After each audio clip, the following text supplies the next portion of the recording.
Right then, ladies and gentlemen, here we are, 31st of August. We're back in harness. I hope you all had a pleasant few weeks of sitting in your garden, cutting the grass, and then had a nice break. So this is where the work starts again. So welcome to the Community and Place Overview and Scrutiny in Conference Room 2, County Hall.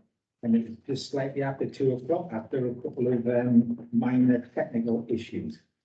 So the first item on the agenda is apologies for absence. We have apologies for absence from councillors Carr, Castle and Horncastle. Okay, thank you very much. So then we have the minutes of the meeting on the 1st of June and the 29th of June. We agreed that I sign them as a true record. Yeah. Yes, yeah. Thank you. And then we have the disclosure of members' interest. The chair, can I? Yeah, I wasn't going through the minutes, or I wasn't planning to, but if you wish to raise an issue, go right ahead. Just tell us what page you're on. page 2 of the first set of minutes. It was all around the Portland bird. Sorry, the Portland bird. Just want to say thank you for the reports, because there was feedback going back to the parish councils of both Padeswood and Ashington. So they are now involved in decisions. Good. 2, I don't know if you're aware of it, but work has ceased on the site down at Campos. And just wondering where we are with that, because that program has to work and go forward for this program of work to get the feedback of money coming back into it. So there's a little bit of a halt, and I think we should have maybe raise some concerns of updates, because the machines, the manpower, and all the foundations have all been filled in, as I understand it, comments. I'm not in a position to answer that. I don't know whether Sean has anything to say about that. I don't, but certainly get in touch with her and we get an answer. If you'd like to see what's all right with Yes, yeah, of course it is, absolutely. Thank you, Chair. Thank you. Got it? Yep. Okay, thanks for that. So then we're on to the forward plan of cabinet decisions, pages 15 to 20. I don't have any comment other than whether Sean wants to raise anything with us about where. Not on the forward plan. I think I did notify you that for the ecological emergency, which was scheduled for the autumn, has been deferred from the information from government. As soon as that reappears, we'll go back into work. Excellent, okay. Sorry for that. I didn't quite catch why it's been deferred. I think we're seeking some more clarification from government, or certainly some more information before that we can proceed and propose. It may be because central government has been total chaos place, but then again, we haven't got a clue what to do with it, but I couldn't possibly comment. You'll be solved next week, might you? Okay. Hope we've got what we're in charge of. Sorry, I should try not to be overtly political. I really can't help it. Overview and scrutiny. Yes, sorry. A couple of questions about the forward plan. Yeah, of course it is. Fire away. If Sean can answer them. Well, I've got a feeling the person who can answer the first question is probably Colin Horncastle, who's not here. But on page 17, it's saying that I think Cabinet is going to make the neighbourhood plan on the 30th of September. And it says it's got to be done within 8 weeks of the referendum. And so we've missed the deadline by 2 or 3 weeks. And I just wondered if why we've missed it, if it was a problem that we've missed it, if this happens often. But probably a question for Colin. Yeah, I don't think we can answer that. Are you able to? I mean, we only assume it's because it's going to the next scheduled meeting of cabinet, which is 30th of September. It could just be a similar actually. Sure. And just remember, we don't bring parish neighbourhood plans no longer come to scrutiny anymore because there's nothing for us to scrutinise, Right. basically. So that you could contact Colin and ask him about all that. Yeah. Okay. The other question I think is more relevant to us. Page 19, it talks about a revised joint charter with town, parish and community councils. And it says that the scrutiny committee is to be confirmed. And I just wonder if that should be coming to communities in place, because it seems very place-based. Yeah, That was something I was going to leave to chair's group to decide whether or not issue that comes to this committee. Whether there were any options for the committee to consider, and whether on the basis of that we might be given to the committee before or after the decision being made. So it is on our radar. It's just a case of when that's best to come through. So if you think it should come here, councillor, I shall do my level best to get it allocated to us. If I get confirmation it is something the committee would like to see, I can certainly show some new work program. It's just a case of when. I think so. Yeah. It's just yeah. Councillor Dale. Thank you. Can I just ask the page 17, the proposal for the allocation of the public health ring fence grant reserve? And I just wondered if Phil would, or whether public protection would have any input into that? I think it is, as you can see, it's going to health and Yeah, well-being, I'm just- councillor Dale, so I'm not sure that it's a question that, it's a question that Philip can tackle here. There are people you can contact listed at the bottom of that, and I would suggest you try them. I'm fine. I'm just asking for information because obviously it's about public health, which includes public protection and all the food, everything, you know, the whole thing rings. Simple answer is yes, we have had some. There's Morgan as the information director, and yes, we have been put into potential use of the ring fence fund. Thank Okay, there we are, excellent. you. I'll move on in a minute, I promise. Is that it? Yeah, so we're now on to the scrutiny stuff that we've been allocated today. And the first one is the replacement update, I think Colin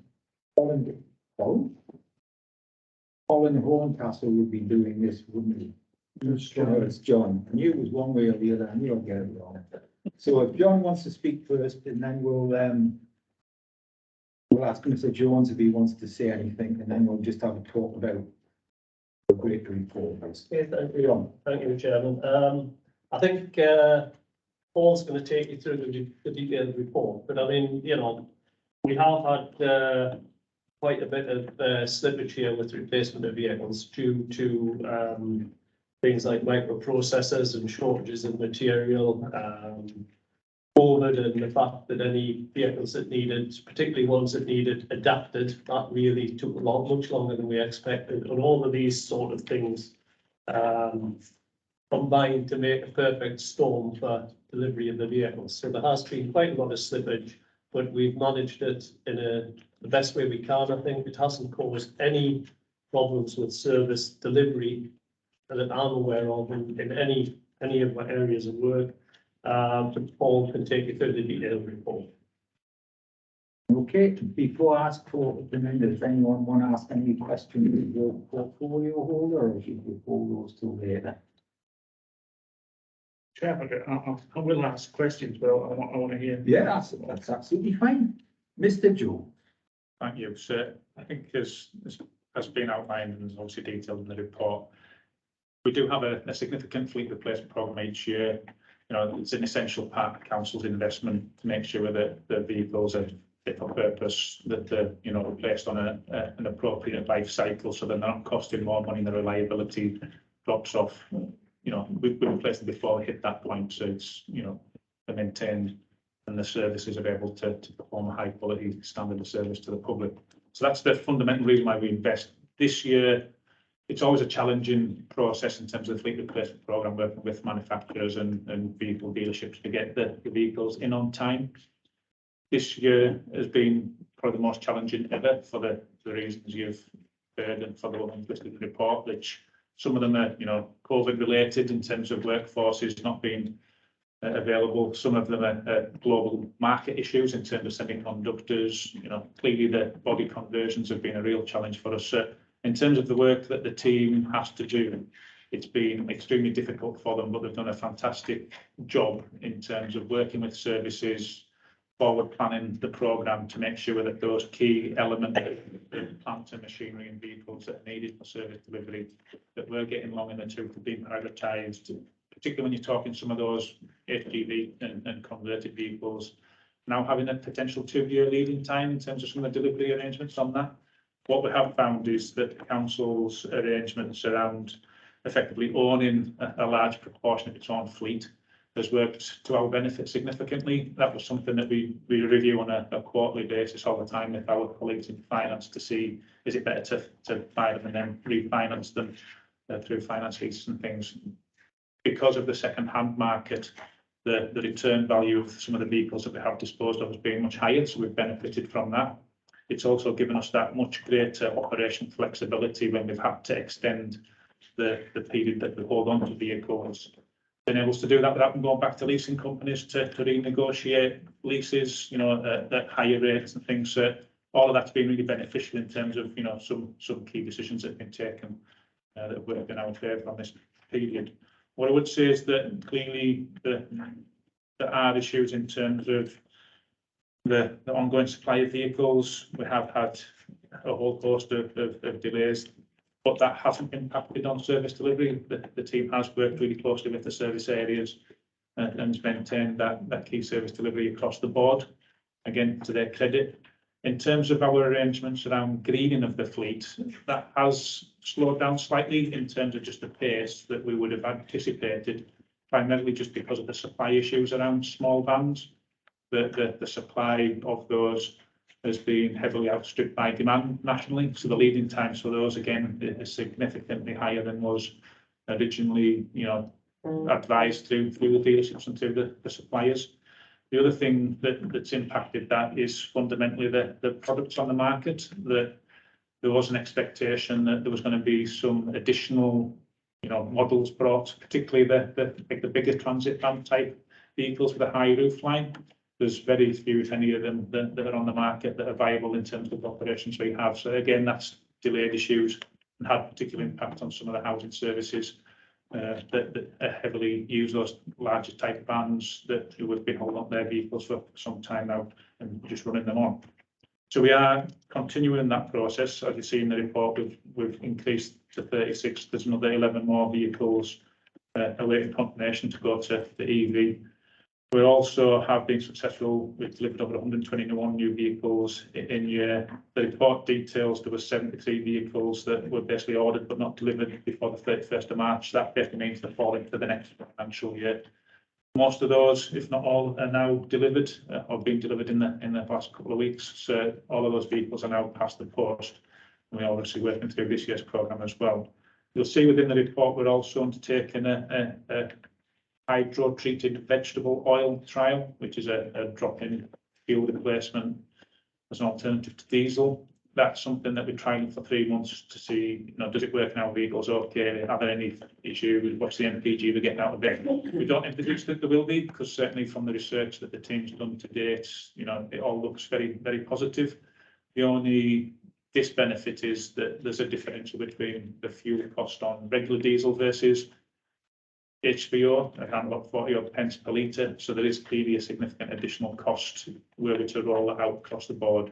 And that's something that, we'll understand better the performance and the cost of doing that. And that's something that will feed into the council's climate change action planning as to, is that a good value for money in terms of an extra £1 million a year on our fuel bill, or are there other things that money could be spent on that would deliver a better bang for your buck in terms of climate change? And that's something that will feed into that other process, but we're obviously part and parcel of that. That's really what I just wanted to cover, and happy to take any questions. Excellent. Thank you very much, Paul. Councillor. Yeah, two things. Recently, I mean, you watch the news, you get so depressed at the minute. We're all going to die and whatever. It's just a freeze. Well, we're all going to die, Richard. Yeah, but quicker than normal. Anyway, just the news is so depressing about the fuel and costs, etc.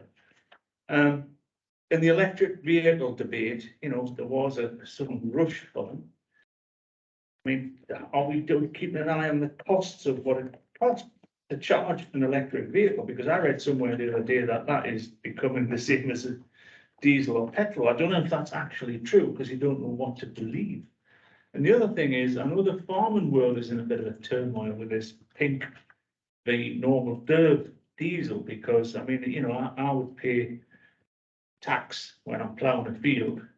And it's the, you know, the rules and regs are going so different apart, of bringing, you know, the price of pink diesel, where you know, didn't used to pay tax. It used to be very cheap. Now that sneaked it on, it'll all end up the same before too long. But in the farming world, you're not supposed to be on the road with pink diesel, and you're supposed to take it out of the tank and all of this sort of stuff. Now, we will have diggers and machinery that never touch a tarmac. Are we complying? Because I'm sure it'll not be long before there's a farmer in the dock or running a tractor on the road with the wrong fuel. And I just want to ask that question, because it is going to be a problem, where tractors are going to be fitted with 2 tanks or whatever before long. Thank you. So it is something that we are keeping a track on. So, and just having a quick look online as well, it does advise that it's still more expensive to run a diesel because the charge, despite electricity, but that differential has, I think, narrowed. So it is something we need to keep an eye on, that we'll continue to do that. The issue around the rebated fuels, we are aware of. That is something that obviously directly impacts us in terms of a lot of our activities. Winter services probably being the prime. And that is something that we are obviously now compliant with. So we've moved to using white diesel across the whole of the vehicle fleet. That does come at cost, and it also has a knock-on impact for some of our contractual arrangements as well. So we are effectively in a claim around some of our waste arrangements as well, in terms of the impact on the contractor that they're looking to pass back on to us as well. So that is something that, again, we are aware of, and is a further cost pressure on the council. Did you want to come back, Richard?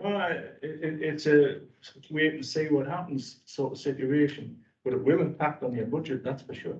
Well, yeah, you know, we are aware of that. Also, I've just been discussing this morning with Paul about, are we charging, you know, that we're EV chargers for charging, people plugging in, charging their cars up, because, you know, we need that to be washing us the face, at least make it as a small profit.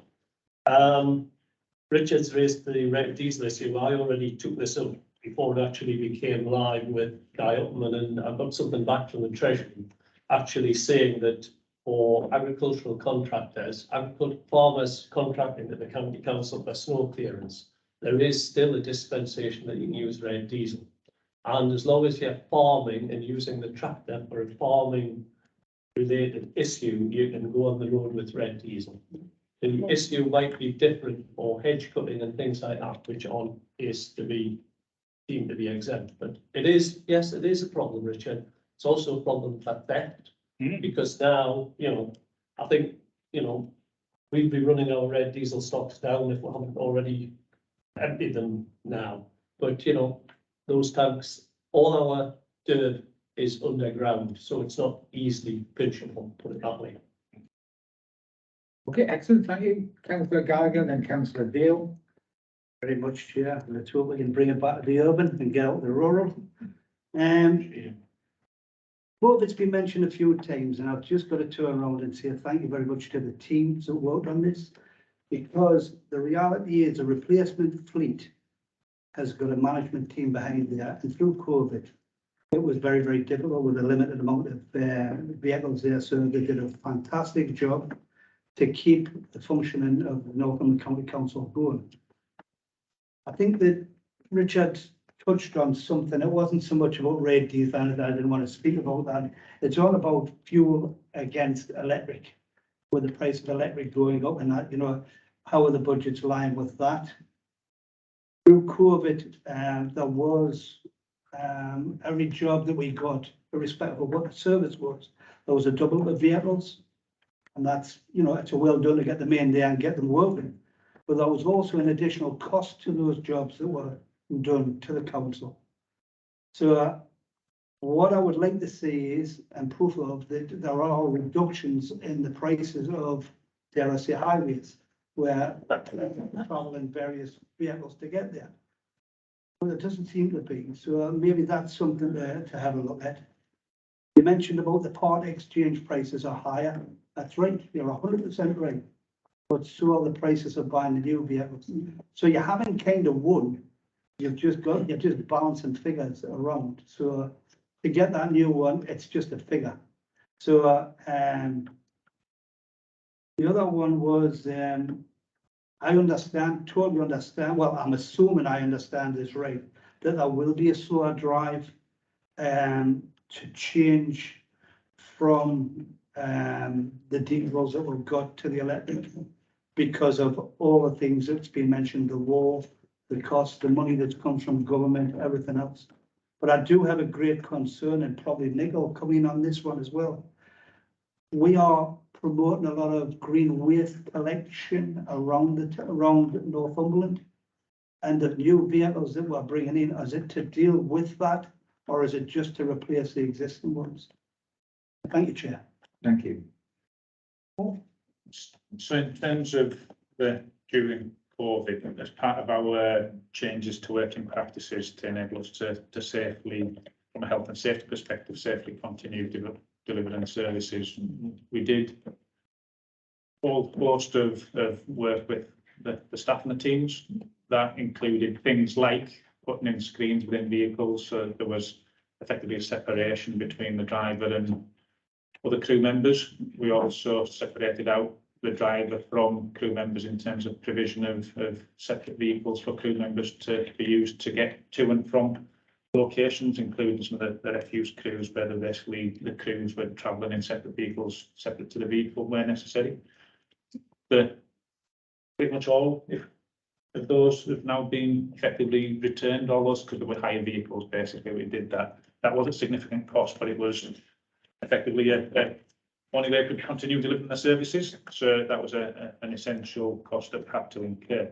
But we have returned those hires and off-hired them as soon as we were able legitimately to do that, and while still safeguarding our staff members' health and safety. In terms of growth in the demand for services and garden waste, and obviously you've seen there's a few other pilot schemes we're undertaking for waste services at the moment as well. And we've also had significant growth in housing, the last few years in Northumberland, where we've actually had to take on additional staff and vehicles. The fleet replacement is replacing our whole fleet. If there are additions to the existing fleet, those are in addition to the fleet replacement, added into the fleet replacement programme. So we have added in, I think it's 3 additional refuse collection vehicles in recent years to cope with that growth in housing demand, garden waste demand, and also a bulky waste cage tipper as well for the sheer demand that's been experienced on that service area as well. So we are constantly reviewing both the size of the fleet, contracting in some areas and growing in others relative to the demands of the services. Okay. Brian, do you want to come back or? Respectfully, I see where you're coming from the services that you've mentioned, and they work fantastically well. But for me, as a councillor on the small schemes that I would put forward, and there was always a higher cost to those projects. And I was just wondering if those prices have come down, because in my experience, the prices haven't come down on the small schemes that we require.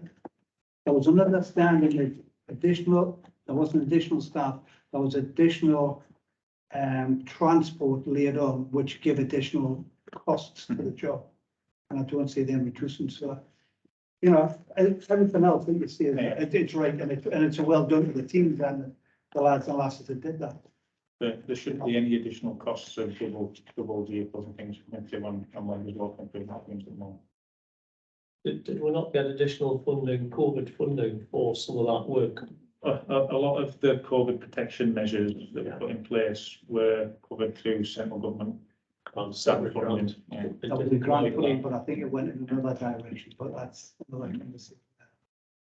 That included things as well, it's not part of the fleet replacement, but obviously cleansing the public toilets, those significant sums made available, then able to do that as well. Great, thank you. Okay, thank you, Chair. Councillor Deal. Thank you. Sorry, I'm repeating my voice. Just, first of all, can I just ask you, what percentage of the actual vehicles have you got under lease, and which ones are new? So how far are you going along with the new capital programme? The other one is basically the analysis of, obviously, you've got the leasing and you've got the capital asset. Is the pressures on the revenue account at the moment? Because we've got massive pressures on our revenue account for next year. There's a lot of things, even, you know, pensions, etc. It goes on and on, but also we're going to have a massive, there's going to be pressures with energy costs and everything else.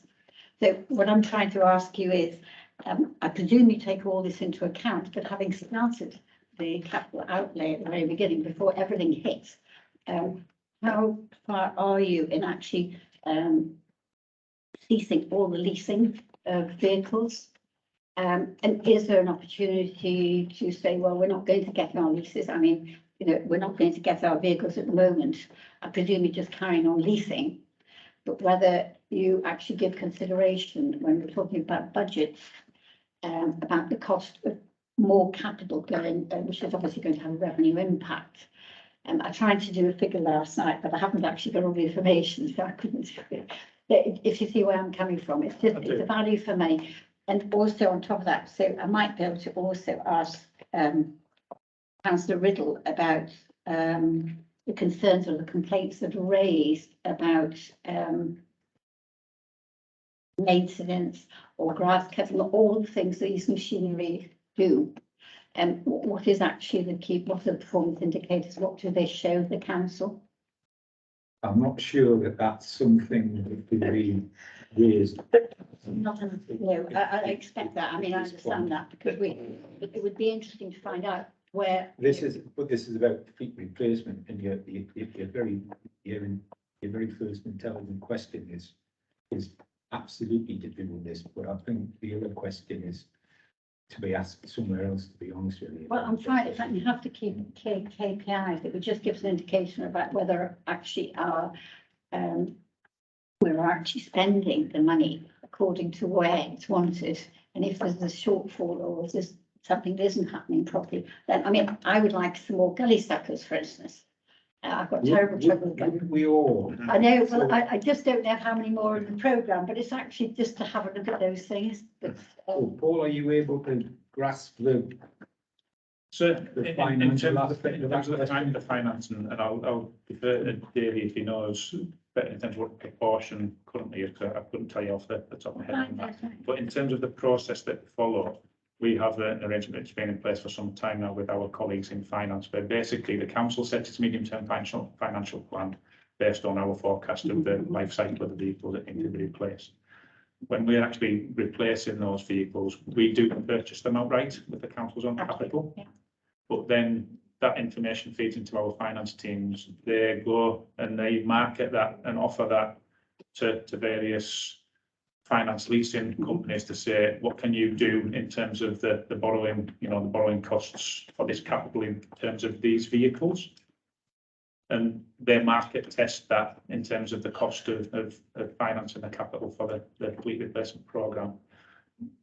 Pretty much across the board, that's always been that we're able to borrow that money more cheaply.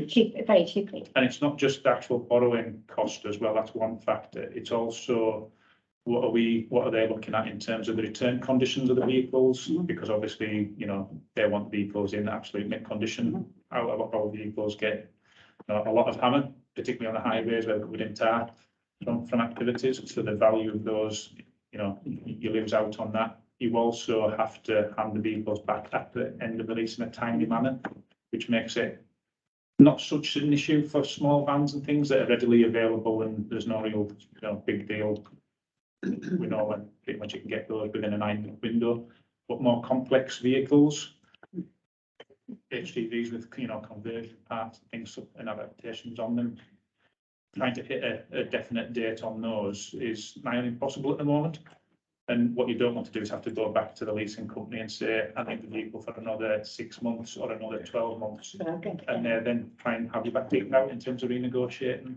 At least that's why that's been a really beneficial process for us, because we've had that, the ownership gives you that flexibility. You don't get stung in terms of some of those hidden traps that you can fall into.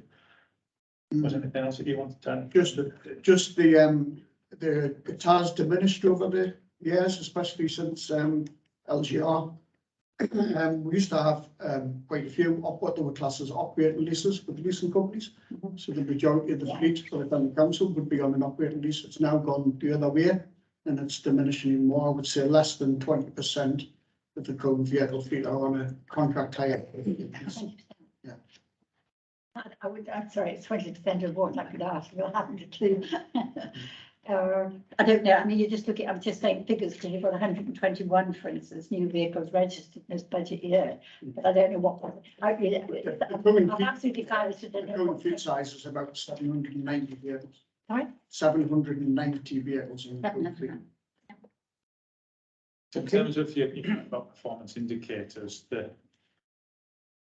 number of any one type of vehicle isn't really so much a function of the fleet, it's a function of what service is it providing, and you know, what's the demands and what's the relative price for that service. In terms of the specific you mentioned about gully cleansing, the gully cleansing vehicles were getting long in the tooth. Those have now been effectively replaced. We've got new gully tankers in that are bigger, better, got more kit on them so they can do more of that activity, and they carry more payload so they can do more gully cleansing activities and less stem wasted mileage to and from the disposal site. So that will help in terms of the efficiency of that operation. I think we'd all like a lot more gully tankers, quite frankly, but we are where we are with that.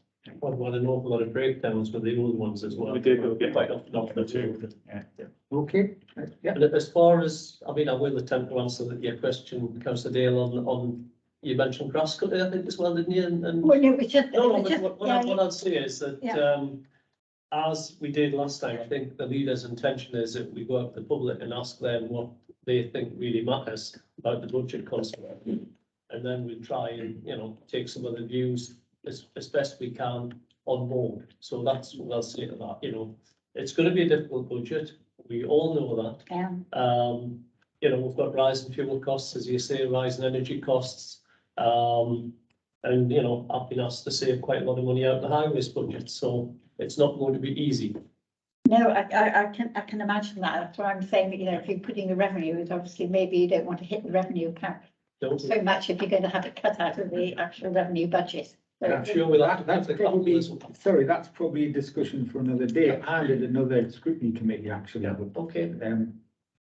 Mark, did you want to? Thanks, Chair. Anywhere? Yeah, I just had a couple of comments. First of all, thank you for the report and well done in achieving this. I know what it's like in my very small businesses who are trying to manage fleet replacement, and it's been a very hard time for anybody. And I think that really does shine the worth of owning the equipment. It gives you that flexibility in that you in the driver's seat and when you can change it. I think I need to pass on my thanks to yourselves and the team for managing a very hard time. And a couple of points of when we're replacing equipment, just to ensure that staff are getting input on the equipment that we're purchasing. I know we have a few items that's been purchased through purchasing orders by outlying companies. I'll not name them. But we end up with the cheapest product we can get for our specification. And at time the staff are feeling that equipment isn't the right piece of equipment, and it makes life harder for them. So we just need to ensure that the staff are getting input. And I think that the pause in going EV or whatever direction we have might not be a bad thing. I think we should look at this as an opportunity to just review where we're up to, what's working, what isn't working, and ensure that we've got the infrastructure right in all of our depots.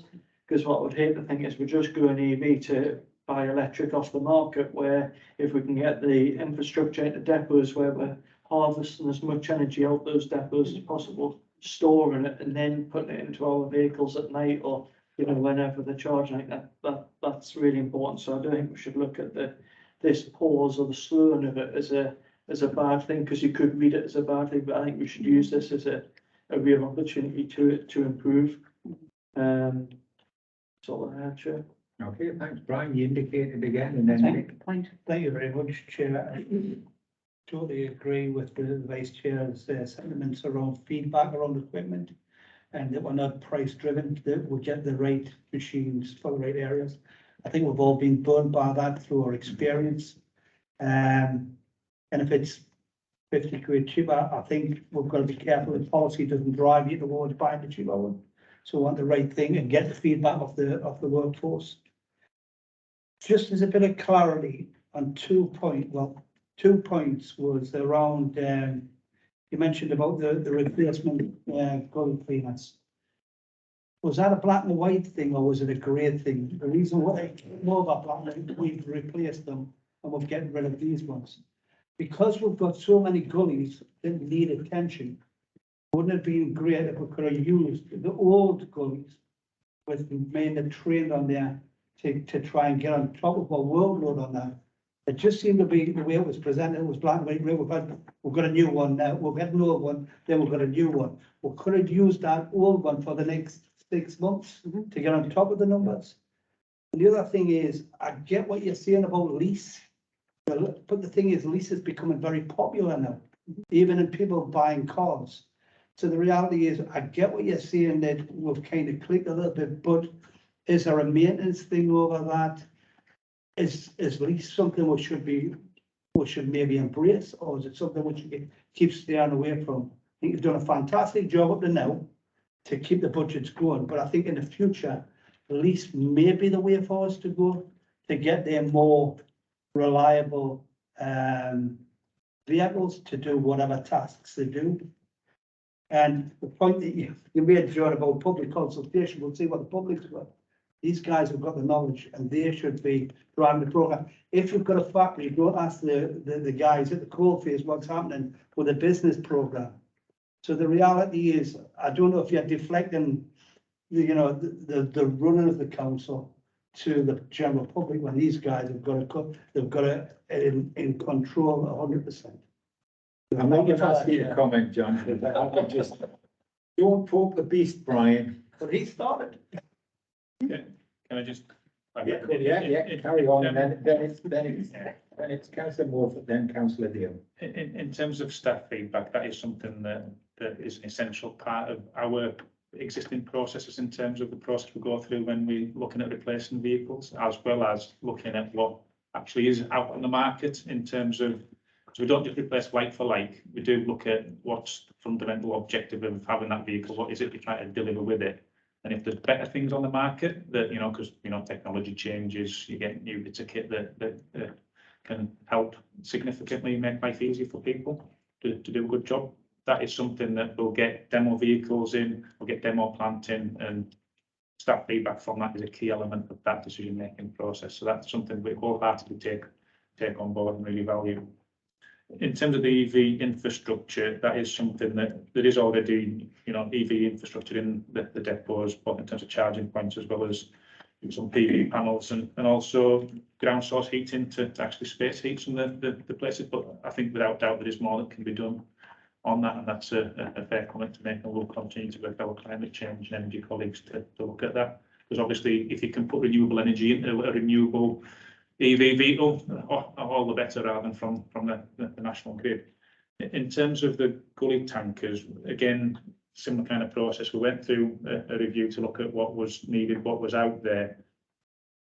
The ones that we have got will without a doubt be more effective and efficient vehicles than the older ones, just because the modern vehicles and they're now more reliable. The vehicles we had were getting long in the tooth. They were becoming quite unreliable. Part of the benchmarking activity that's referred to in the report as well is that we are looking across some of the local authorities to see, is our life cycle replacement kind of like numbers right? Are there some vehicles that should be getting replaced earlier? Some now we're replacing them too early, just so we can take stock on that as part of the the budget pressures that we're on. So we're in that process. What I would say though is keeping up all the old vehicles is generally not the right thing to do, because they're already at the end of the economic life. And we also, obviously, vehicles, you have the cost of operating a vehicle, it needs staff and all the rest of it. We also have to operate within our budget. So if we were to want to do some additional activity, that's something that we'd need to get authority through the council to do in terms of the budget, because we have to operate within our budgets across the piece. Around leasing, I think obviously leasing of private cars is something that is really popular. I think most people you see driving around with brand new cars generally are leasing them rather than owning them. What I would say is that we're not opposed to leasing. We take a very open mind on it. That's why we have this ongoing cycle of activity with finance on every kind of batch of vehicles that we buy. We test that, and that's an ongoing, constant process. We're not sold on either way. We judge that on each actual batch of vehicles that we're looking to acquire. But fundamentally, it's just about that informed decision making, and that's something that, you know, we're working with finance to make sure that it's not just about what the borrowing cost is, it's what all those other little hoops are that are kind of like the small print that you have to watch out for that can really sting you quite badly if you don't get it right. Can I just come back at one point very quickly? Around the gully cleaner, you know, I can't understand why for a short amount of time, if we get, for example, 4 gully cleaners in and the new ones, and we've got 4 old ones, why we couldn't kind of drive that program forward to get onto the problems around cleaning gullies, especially in the towns that we've got around Northumberland. And as John knows, we've got a backlog of them. So that would have been a conversation that he could have had, could have gotten on it, onto the potholes.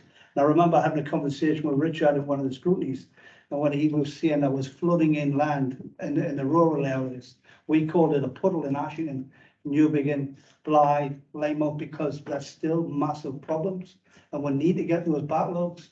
And if we've got the machines, it's just training the man, the extra men, and it also just means a little bit extra time. Sorry for that, Chair. That's all right. Can I just add to that? Yeah, of course you can, David. Yes. We have actually kept one of the old Gully, not for that purpose. It was supposed to be, well, the training for the operators, one peer in each area.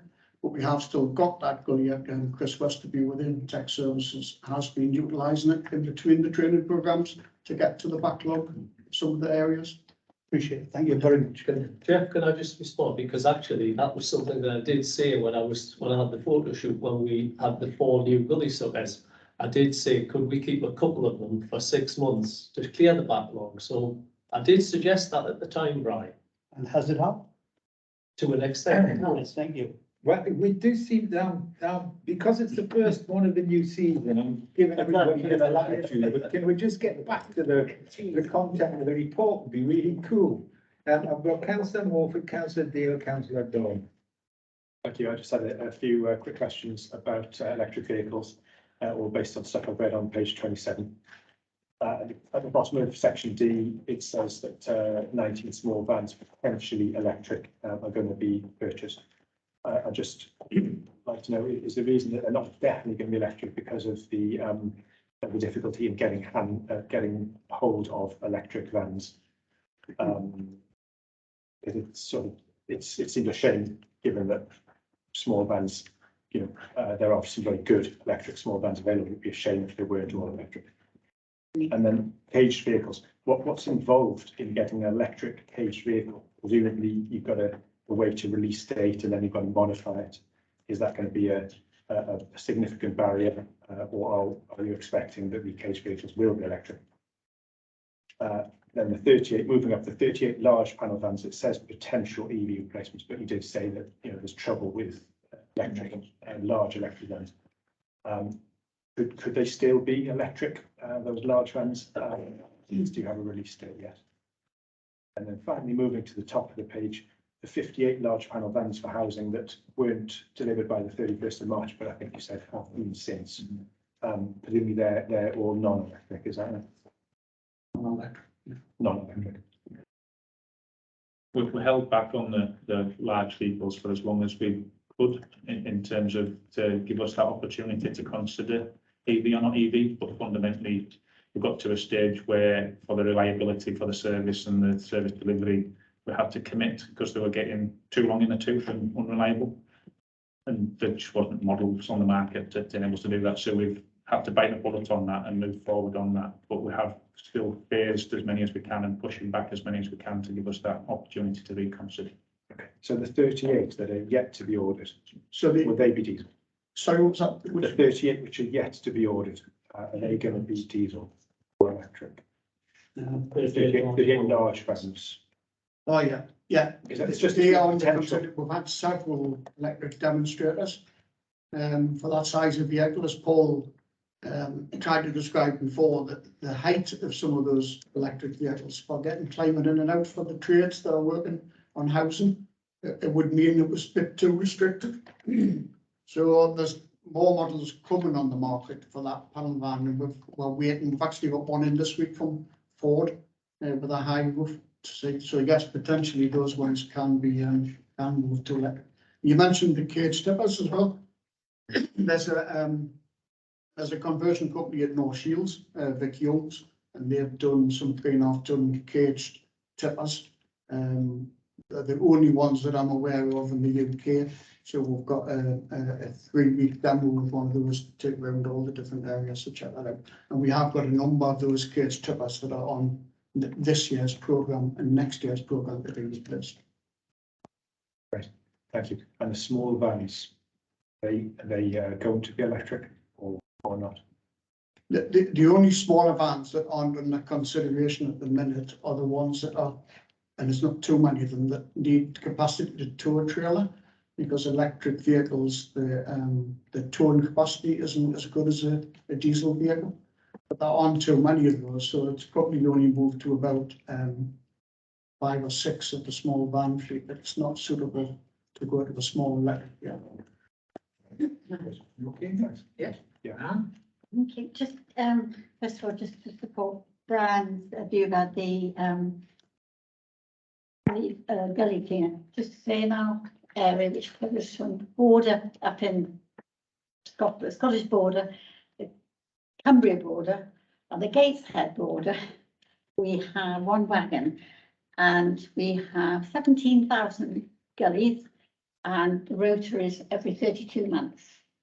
But that was given to me as a figure by the council, so it just shows you how difficult it is. And that's in the rural areas, that's where a lot of the time is probably. But can I just say that I do think you do a great job, and with just 1 or 2 things I wanted to ask on top was, do you actually, at Tynedale, we used to have our own depot, maintenance depot, for all the big new wagons, so you know all the cost obviously went back, so they weren't going out. I don't know if you've got those or not, and if you've got all obviously the same officers for people who will actually mend EV, etc. Now they're yours. If I'm talking about the new capital buy-in, and the other one is just a new thing. You've got a new JCB pothole. I'd love to know how that works. And is it really good? I've seen pictures of it doing it, but I'm not quite sure how. But anyway, is it good? And are you going to buy some more? So anyway, anything that's going to bring down from the maintenance and the cost of obviously the cost of the revenue. So we do still operate 4 of our own in-house vehicle maintenance workshops that basically enable us to do that. But the general, inspections of the vehicles, as well as the routine and maintenance. We also do our own offer MOTs, and we've also got an ATM. So Yeah. the MOT store itself. But HGVs as well. So we do that in terms of being able to test through DVSA HGVs, and offer that to the private sector as well. Yeah. So that helps bring additional income into the city to help offset costs. Although we also use some external vehicle maintenance for some of the specialist kit, and also up in the north of the county, where the vehicles in Berwick, most of those tend to go into a private company in the Berwick area, because just the distance to and from our depot down there was too great. It wasn't working out. The JCB pothole is. I just don't tell you, it's I know it's a new piece of equipment. It's quite, I thought in Cumbria and I thought North Yorkshire. I haven't actually got it on site at the moment now. Pardon? I haven't actually got it on site yet. It's not in operation yet. Right. We're basically waiting to be delivered to us. We're just recruiting into an operator for that, because it's quite a specialist bit of kit. So we're looking at getting. I'd be interested to see what. But they are, the whole purpose of getting it is that basically there's about 3 or 4 jobs in one, much faster and cheaper. So we'll see the subcontract maintenance. It'll go right down. Hopefully. I hope. Okay, Thank you. Richard. I'll be brief because I know you'll want to move on, Chair. on page 5, at 25, it says, So back to the report, I don't believe it. yeah. Family and youth project got a Ford Ranger pickup. I've got one, Oh, and gee, I'm not a hard driver, and I can't get above 25 miles an hour. You know, because the flip side of all these vehicles is someone's got to fill them up. And I don't know what that costs, but it must cost a fortune, and I don't know what the electric's gonna cost either, but I just think, do we look at mileage? Because as I say, other Ford pickup users have said the same to us, and I'm thinking, why did I? well, I think you'll find there's some very good news about that. Mr. Jones. One of the key parts of the process we have is that we challenge our services in terms of, is that the right people for the job, and push that challenge out. The Camden Youth is an external customer who basically is requested that we provide that vehicle to them, so all of the costs are wholly theirs. So it's their choice. They wanted to acquire that vehicle and they came to us to do it. They approached several leasing companies to get a price for a Ford Ranger, and then approached myself to do the same. Full maintenance over 5 years. I provided them a price. They said it was value for money and cheaper than the external leasing companies, so they came to us. So we don't know what purposes they're using the vehicle for, to comment on whether or not it's an appropriate use, that, you know, it's And we really don't mind whether it goes 25 to miles to the gallon or 50. Well, someone's paid. Yeah, but not us. Which is all good news. Right, I've just got a couple of things and then we shall move on. I was just concerned when you were talking about, you know, going to full electric. Unless we have the infrastructure that we can do it on our own, you know, Storm Orwin shows that if we had an all-electric fleet, we would have been dead in the water. So we just need to balance the need to get the carbon neutral to the desire to deliver the services we need to the residents. That's what I would say about that. So just, you know, be careful about, and you are. And as I've said here in the pre-meeting, I always love this report because it's always clear. There's no ambiguity in it. And, you know, every time I think, oh, there's a good question to ask, you answer it in 2 paragraphs later on. So it's always a good report. But we just need to be, with the situation and the world changing, we just need to be aware that we might have to change tack, do things differently to keep us going. On paragraph 11, there's a trial that was intended to run from this August. If we started that, it being the last day, we should have done it.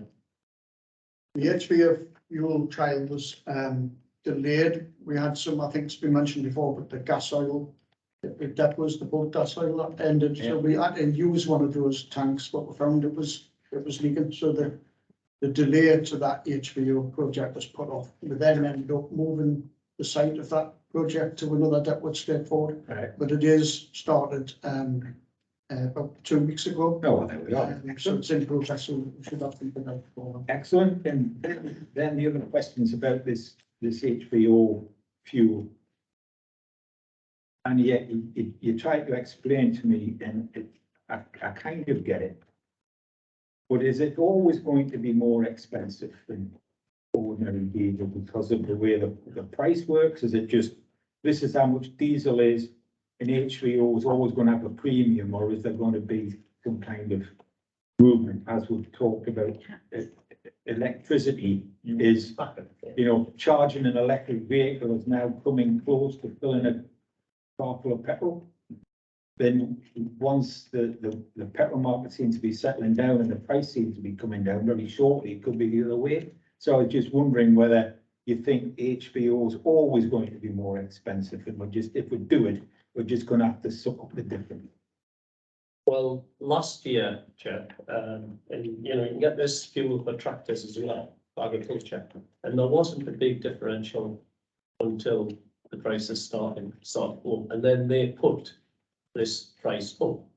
Now, the other thing is that a lot of the production's getting used for aviation at the moment. Yeah. So that is where a lot of that capacity, that production capacity is being utilised.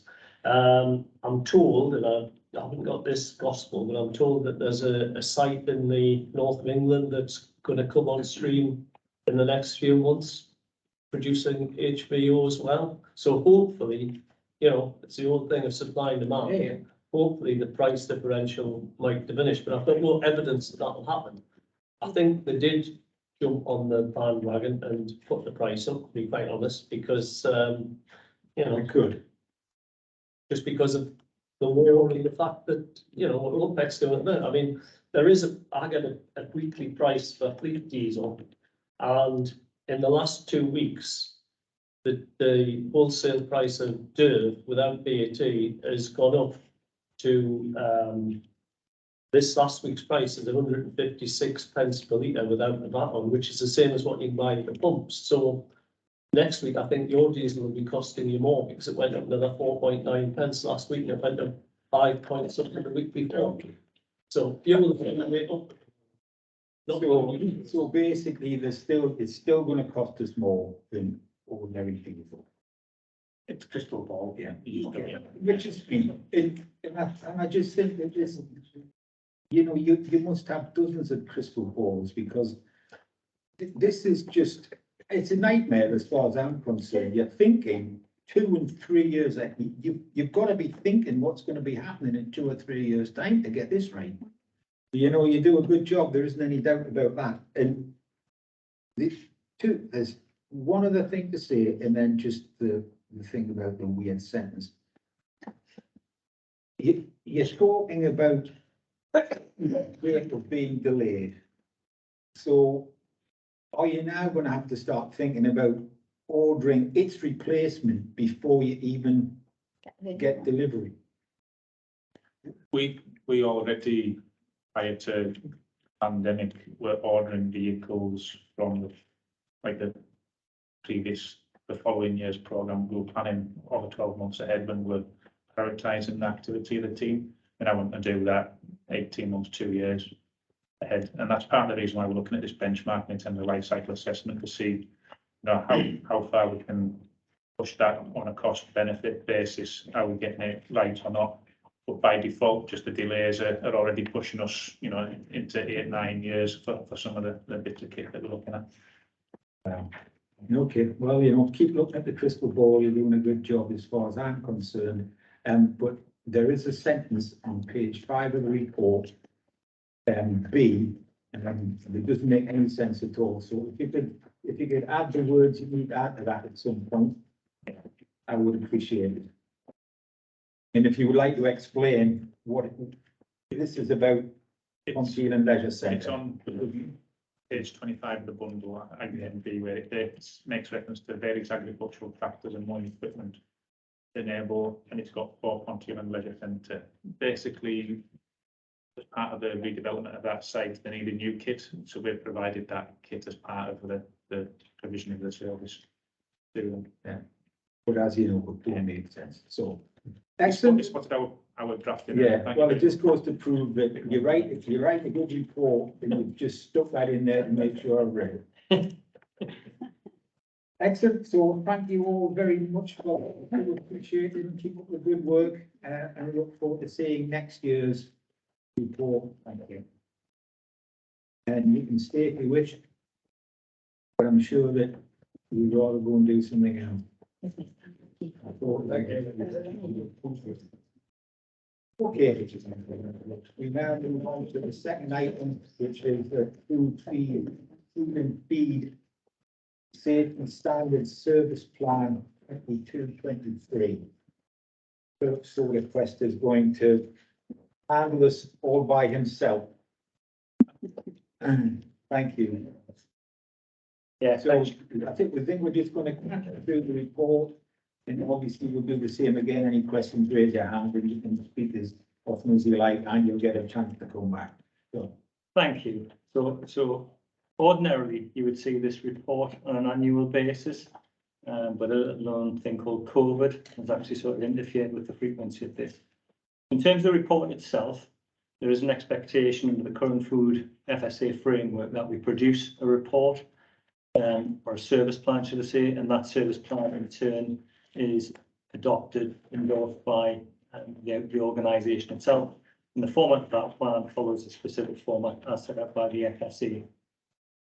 I suppose overall, when you look at it, the purpose of this plan is very much about looking at the planning and delivery of food law enforcement responsibilities across trading standards, environmental health, whatever language you want to use, but it's all of our food standards enforcement responsibilities.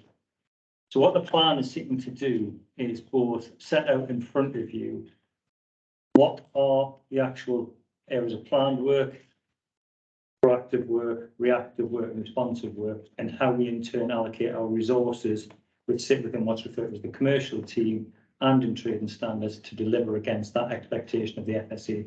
So that's what the document, which I think amounts to 61 pages, 7 appendices and 1 glossary, sets out. That is the County Council's approach to food law enforcement. So ordinarily you would see this on an annual basis, but in March 2020, the FSA suspended the sort of food framework so that allowed authorities to concentrate on activities associated with COVID. And you will all be aware of it. Hopefully, my service was heavily involved in actually the response in terms of the regulatory aspects of COVID. So I morphed large parts of the Public Protection Service away from its traditional activities into COVID response work. What we've seen now is things coming back to normal. We can use that expression. And we've seen the FSA come out with what they referred to as the recovery plan. And that recovery plan covered the period from July 21 through until March 23. And if you like, what the expectation is within that period, it allows us to catch up on the activity and the work that we haven't done from that period, March onwards through to July. But obviously during that period, many premises weren't trading, many premises will have changed. There's a whole range of change. But the recovery plan, if you like, is trying to reset the position that we would ordinarily be in year upon year. So that this plan takes through to March 23 next year. What's running parallel to this is a pilot piece of work by the Food Standards Agency, which will actually look at how we deliver food regulation and food enforcement. And there's been a number of pilots undertaken across the country. So will we see a change in how we're expected to undertake food law enforcement? Yes, we will. Do we know the detail yet? No, we don't.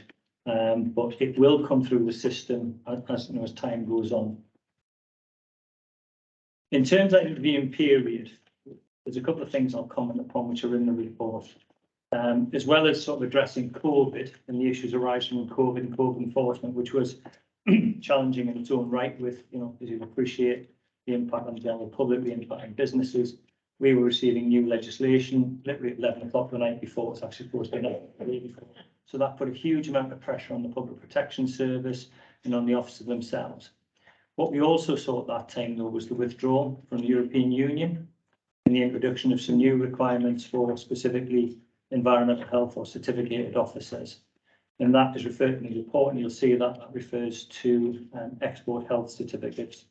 So that is a piece of work which applies to the export of food of animal origin from Northumberland out into the EU. So that was a new requirement for us alongside dealing with COVID. Just give you an idea, I'm talking to the chair about this upstairs, give you an idea of the complexity of that. For an average export health certificate, we work with the actual producer, which in Northumberland is predominantly shellfish. That's what we're exporting, of all shapes and forms. Average certificate, it's in French because that's the European language. Apart from the actual individual elements and components, that's in Latin.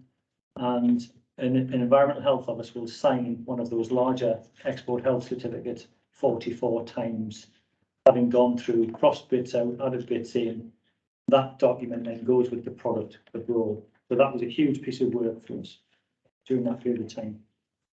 Returning to the plan, as I say, the plan sets out all of the work that we expect to deliver on a plan basis, proactive basis, etc., right across the year.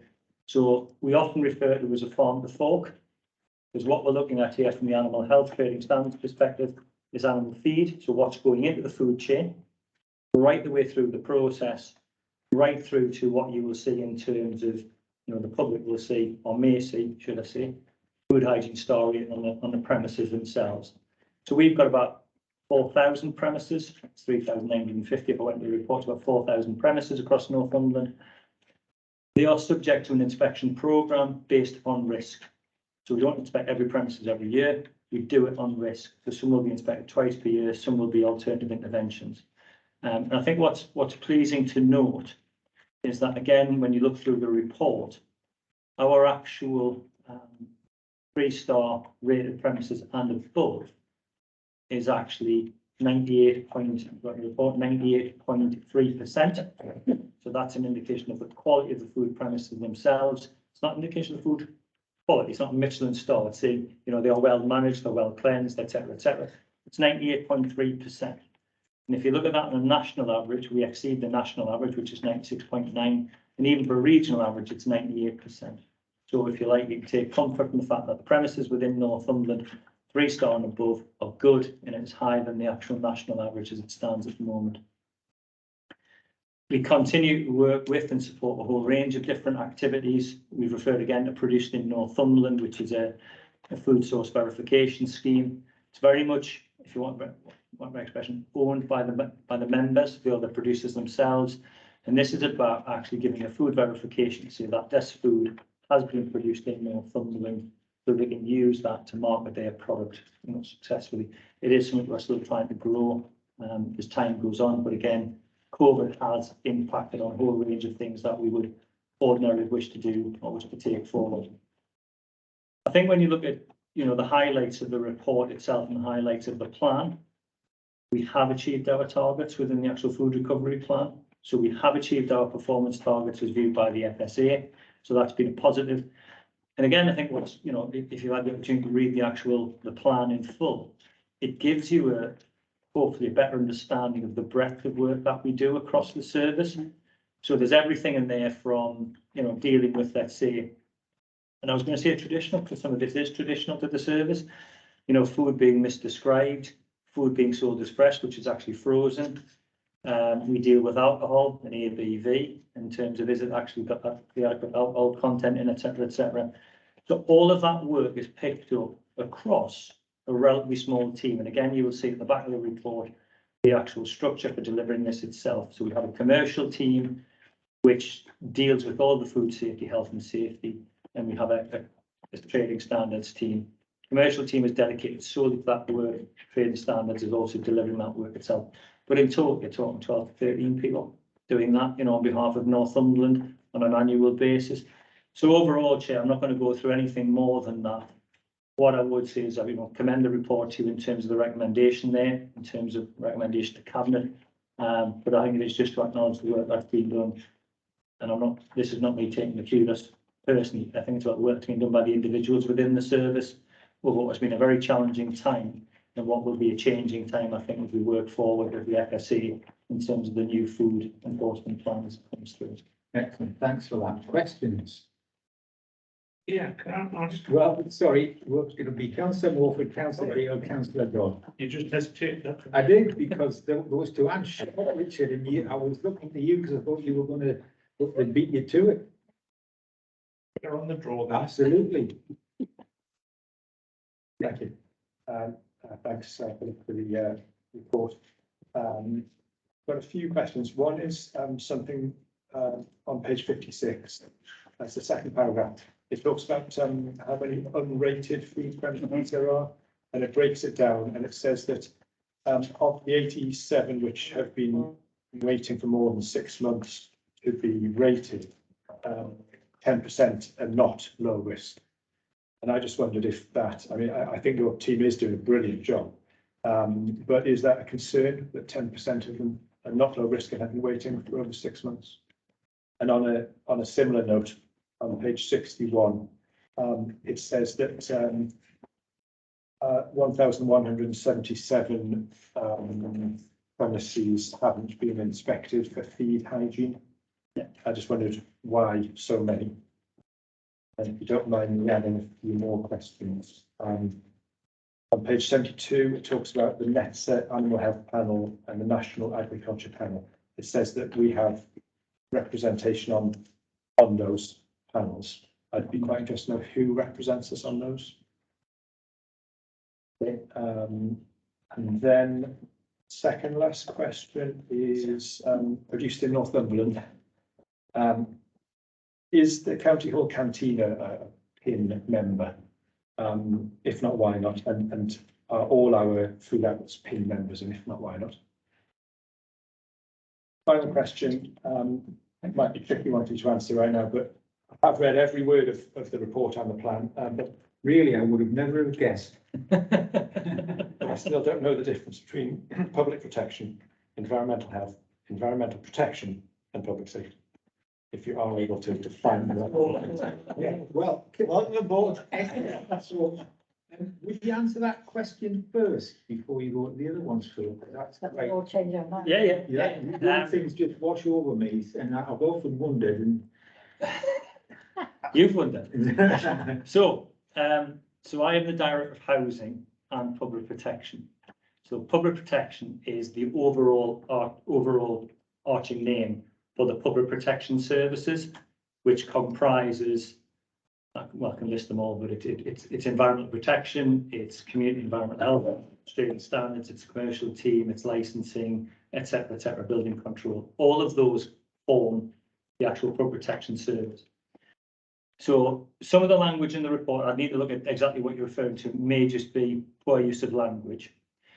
When you said specifically environmental protection, there is an environmental protection team within the public protection service, and the environmental protection team predominantly deals with a lot of things to do with planning applications. So it's looking at potential pollution risk, whether from air, water, disposal, etc., to the atmosphere, and we comment upon planning applications.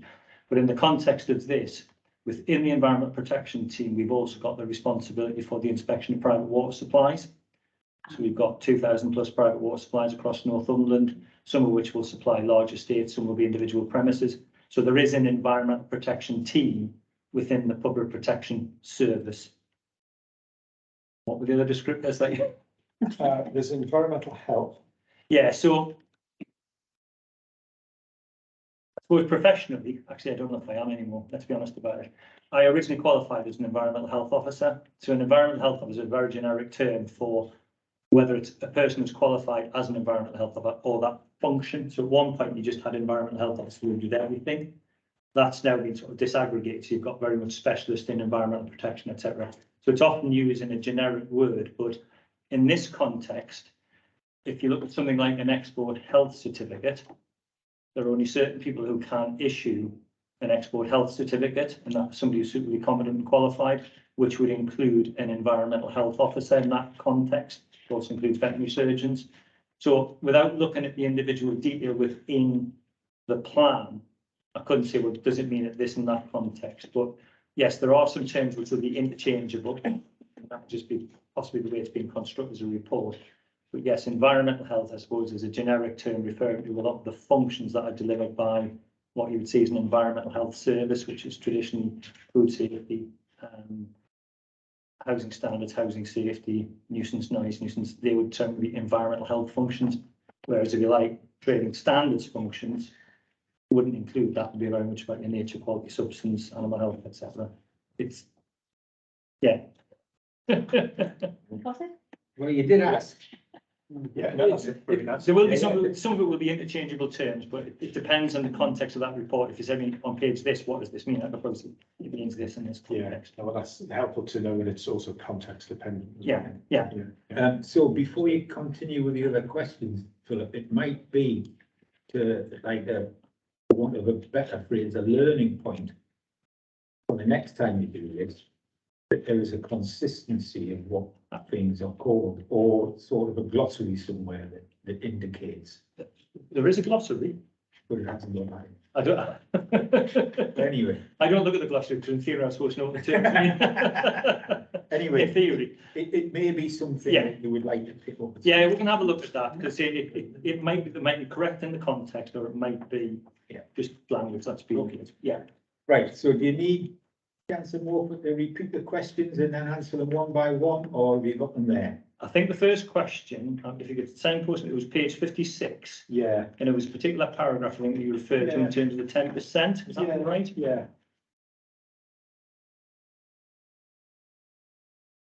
that 90% of the 87 registrations are low risk, so that, Likely.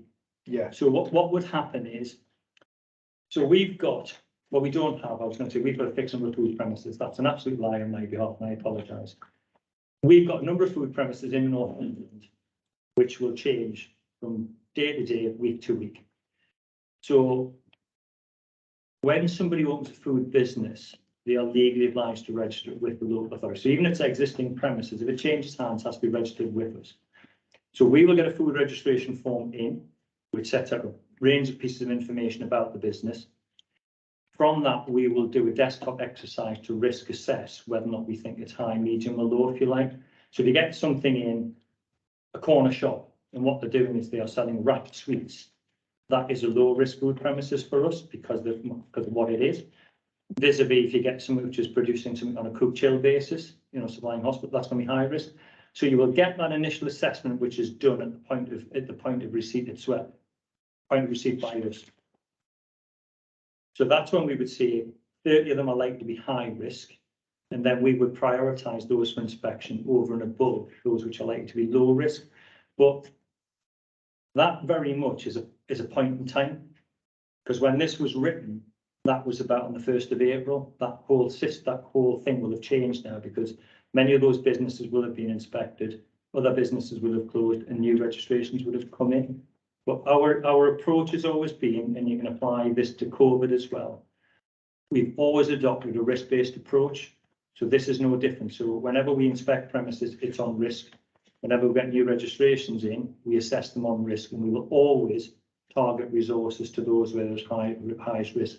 So you might see some slippage where we haven't inspected as of yet, but that might be because we view them because of the information we've been provided by the operator and to be low risk. Because when you look at the inspection frequency, some of these premises are not inspected, you know, for on a 3-yearly basis and more sometimes. So that's what that will refer to. okay, thank you. The next question was page 61. Yeah, it was, yeah, just the 1,177 premises that have never been inspected for feed hygiene. There's probably a good reason why. But So this is feed hygiene. Yeah. So this is very much in the world of actually, you know, what goes on the farm and supplies the farm. And again, I would have to make further inquiries, but it will probably be because they are so low risk that they haven't warranted or generated an inspection, because it is a very long inspection cycle for feed hygiene. Memory serves me, it's 5 years, I think, for some. But I can get a definitive answer to that if you wish. If But you I will could, do. Yeah. and then just circulate it to us all, and then we'll all know. Thank you. Yeah. Thanks. Then the panel representation on page 62. Would that be officers or councillors? Officers. Yeah. So, Qualified in something, presumably. sorry, Qualified in some way. hopefully. Yes. Net North East Trading Standards and various other things of that nature. So we as a local authority have to appoint the Chief Inspector of Weights and Measures, which happens to be Darren Wilson, because he is the most senior qualified Trade and Standards officer. Yes, it's officer representation on those groups. Okay. So is he the representative on it? He may not be. I mean, he would be our Chief Inspector of Weights and Measures, but it would be, if not him, it will be the Trade and Standards and Animal Health Manager, called Laura Dukes. But it will be senior officer representation as opposed to elected member representation. Brilliant. And the last question was just about whether the canteen here, Oh, yes. maybe the other county council food outlets would qualify for PIN. No. No. But to the best of my knowledge, they do promote PIN produce. So they're not, the canteen is not a producer, so it can't be registered with the PIN scheme because it's the producer. But my recollection, because I don't use the canteen that often, we will promote and use PIN products. So yes, we'll do them. And as will, there was a big piece of work done, this is pre-COVID, with Phoenix in Newcastle. They very much want to promote products in Northumberland, and they set up a whole PIN section, as it were. But that's very much about that. That's one of the advantages to benefits the producer, that they can use PIN as a verification scheme to actually promote that product outside. Brilliant, thank you. I'll check whether the county here does come up. I'm sure you will. I think they do. So councillor Deal, Thank you very much.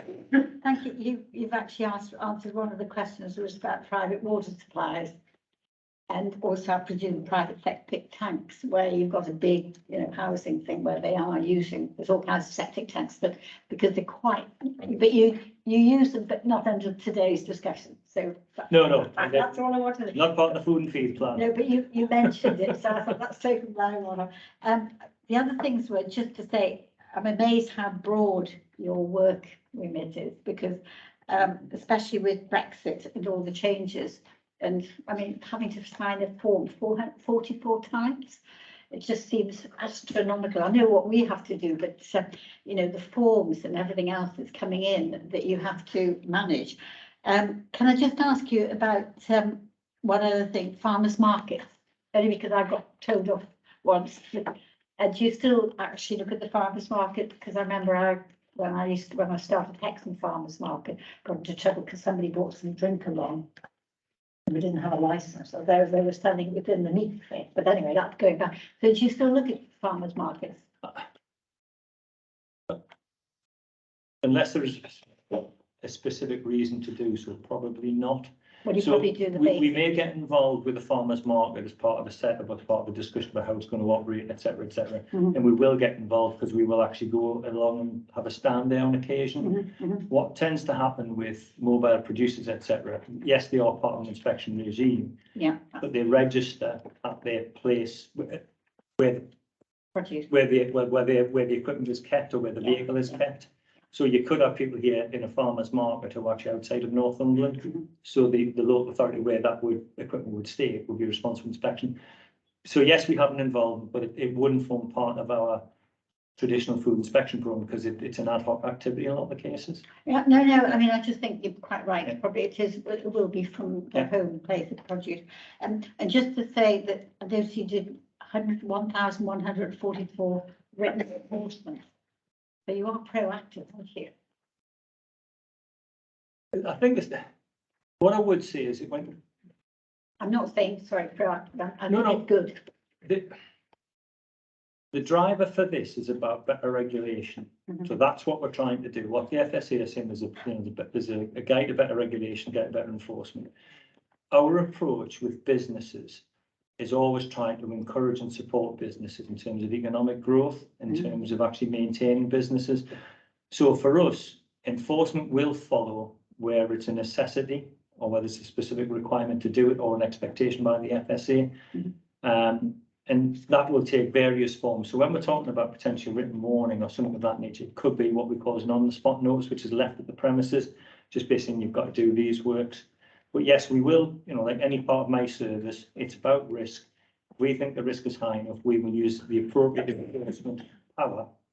But overall, I must stress, our desire and our intention is always to support businesses where we can and allow them to grow and support the economy. Can I just ask you about, obviously, shellfish exporting, etc.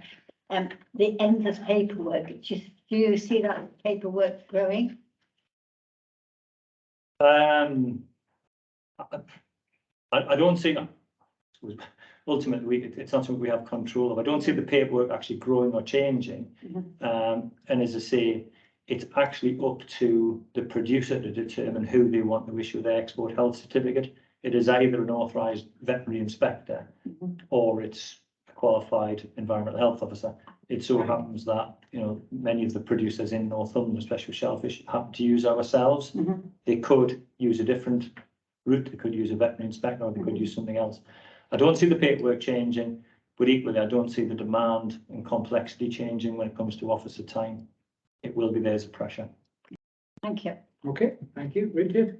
I've got one question, and it was during the pandemic, we had, I'll just take Pontier as an example.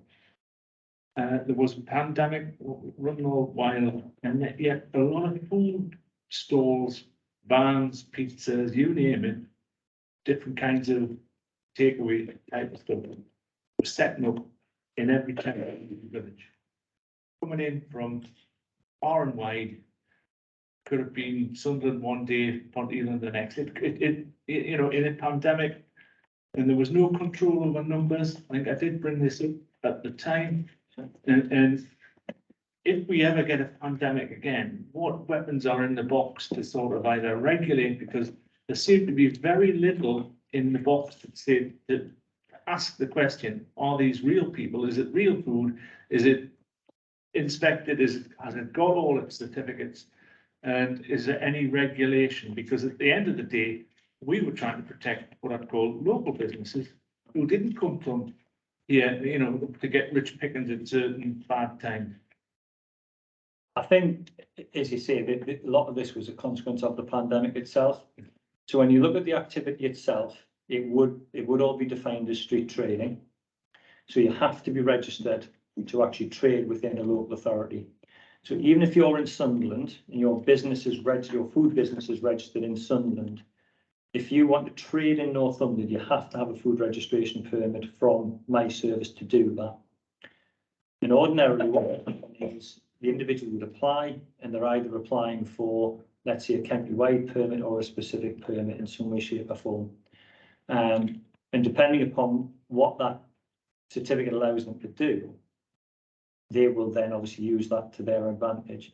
And I think probably what's happened is there's probably been a number of certificates which didn't restrict the trade hugely, but there's been then the opportunity for that trade to optimize the fact that they're mobile, whereas ordinarily that wouldn't potentially have existed had a lot of premises been trading or the high street been trading, etc., because a lot of this was around takeaway food. And, you know, there were times within the regulations that you couldn't open your business, but you could sell takeaway food, etc. So I think there would have been a number of things, possibly the way in which certificates were granted didn't envisage the pandemic, and then you've had a degree of opportunism from the businesses themselves saying, well, where do we think the rich pickings are? And that will then take them to our, you know, more affluent towns or our, you know, towns and villages generally, because if you're trying to trade in rural Northumberland, you're going to spend a lot of travelling on the road. Whereas if you go to some of the more populated areas, whether it be southeast Northumberland, Pontyland, whatever, you've got a much larger audience and footfall. So I think it's a combination of things which will have happened. But theoretically, the legislation does give you control. It's just whether it was strong enough. Chair, do we need to look at it at some point? I'm not saying we're going to get another pandemic, let's hope not. But at some point, do you need to re-look at that sort of what happened in the food industry in this sort of? One of the things we will be doing, and I can't give you a definite date for this, is all of that activity will sit within the licensing and regulatory committee. So the street trading policy will have been through the licensing and regulatory committee probably 4 to 5 years ago. And we will be actually doing a review of that policy at a point in time through the licensing and regulatory committee. So as a cross-party committee, we'll get scrutiny in that setting. I'm happy with that. Yeah, but I'll make a note for it in terms of, I'll look to see where it is in terms of any sort of forward plan. Thank you. I've got Councillor Gallagher and then my vice chair will weigh in. Are you sure? Oh, well, there you are. Right. Thank you very much, Chair. Can we go back to page 56 where it says with category of E premises? And it says that currently category E premises are not within the recovery plan for this year. So that's a bit of a concern.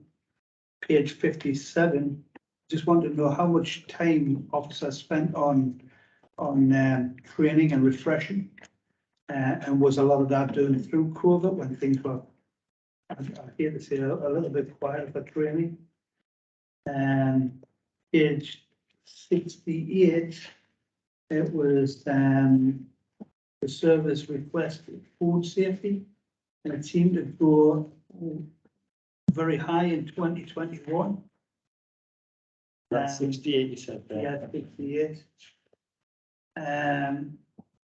86, the sampling that was done in 21-22 was 13 samples. And to be quite honest, coming back to the report, although I know the report is for 2022-23, it would have been nice because some of the graphs show you a 5-year cycle. So we could see what is improving and what isn't improving. You know, maybe in further reports that would get that. That's on the report. I've got some concerning things around, you mentioned risk, and I'm trying to get my head around risk. You'll have that 100% in your head, what risk is, but for me, having this report, risk is a strange thing. As we move into the future, I know that colleagues around all scrutiny reports are going to talk about charges around electricity, gas, fuel. So the reality that does that bring a risk into the future as well? And the food registrations on businesses, that's what I'm moving into. And let's face it, we are moving into a recession where there will be a lot of businesses closing down. How does that startup happen again? Hopefully, if businesses do restart. And the other thing was the pandemic was what have you learned? What could we have done better as an authority as we've come out of it? I'm not sure whether that last question is relevant to this report, but I shall leave that to Philip's discretion. Are we going to have to ask the question? What was the first question? First, I think it was 56 the around the page recovery plan. At the bottom paragraph. Yeah. So, as I say, very much the FSA has set the recovery plan. And that was about getting us back to the status quo. So your traditional E-rated premises, they would be inspected maximum of every 36 months with some sort of watch if it was an alternative enforcement strategy. So that wouldn't necessarily mean somebody going through the door. It could be a questionnaire, it could be posted, it could be other means. But what that is actually saying is, for the purposes of the FSA, it didn't actually ask us to look at them. Again, what they were saying to us was, if we are at this position now, by July 2021, and we assume there is sort of an 18-month period or whatever through to March 2023, you need to focus your resources on the things of greater risk and greater importance. So E's weren't included in the food recovery plan. And the comment we've made there is a statement to say it wasn't in, but if we've got the resource, we would like to do some of that, but we weren't expected to do it. But there's no reason why we wouldn't want to do it if time, if capacity exists in that regard. And that, as I say, that's why we've said AES, which is an alternative enforcement strategy. So that would be some form of questionnaire, telephone or something like that. It wouldn't be put through the door, because that's where you're talking about your very low risk premises where there's, you know, unlikely to be risk to human health from foodborne or whatever illnesses. I think the second one was 68. Is that right? Yeah. Bear with me a second. See, this is where Paul had his 3 people. 68 again, if you just wouldn't mind refreshing the service requests for the food safety in 2021 seemed to jump up there 11278. Right, so food service requests. So this is the table at the top, yeah? Yeah, top left hand on, Yeah. I mean, the third one down. so there's 2 things there. One, it includes a number of new food registration forms, but it also just includes what. So for us, a food safety request or a service request would be just a business ringing up and asking for assistance, asking for help. I don't think there's anything sinister in that because the numbers have gone up. What you would see potentially in, 2021 is the pandemic. Yeah. And you've got a lot of businesses who have gone through that process of closing the door on the 23rd of March and then thinking about reopening and actually thinking, well, how do I reopen? What's the safe way to do it? That will be probably the rump of the reasons why we've seen a lift in that number, because people have been reopening after the first lockdown. So that would be the rationale behind that. Yeah. 86, I think. Is that the next page? Yeah. There's only 30 examples. 86. And again, if you don't mind refreshing me the query. around the sampling, was that 13 samples done? And bottom of the page. Yeah. So again, there was a time when there was probably an awful lot more sampling actually undertaken. Whether it be for food, whether it be for food safety, food standards purpose or otherwise, but again, we don't have a significant budget to do that now. So there is an issue on capacity and resources. But again, within that 21-22 period, again, we are still within the last stage of the pandemic. So yes, we did our local authority sampling programme. But what we've done there, because you'll see a lot of that is around allergen. So there's been an awful lot of high profile court cases, apologies, can't name them, in terms of obviously where younger people have lost their life because of, you know, peanuts and other allergens. So that would, again, from our point of view, have been about risk and seeing there is generally an area of concern around allergens, because quite clearly some parts of the trade aren't getting it yet. So we would have done a proactive sampling programme. So some of that would have been, so I know this from a fact, would have been actually even sending staff out to go and acquire or buy takeaway meals and actually saying we want to buy a meal for got a nut allergy, etc., etc. So part of it would have been about that. But we haven't done for a long time a large sampling programme. What we would do is do a very much a focused and a targeted sampling programme, and then use the outcome to actually then promote better understanding within businesses. And often what we'll do is do this on a regional basis as well. So some of that will have been linked into regional activity. But again, for us, it is about using the resources we've got in the smartest way we can, where we hopefully have the biggest impact. There was then a question about risk in the future. And I think that was very much around utility and utility costs. Well, yeah, I just think that if we've got a business that's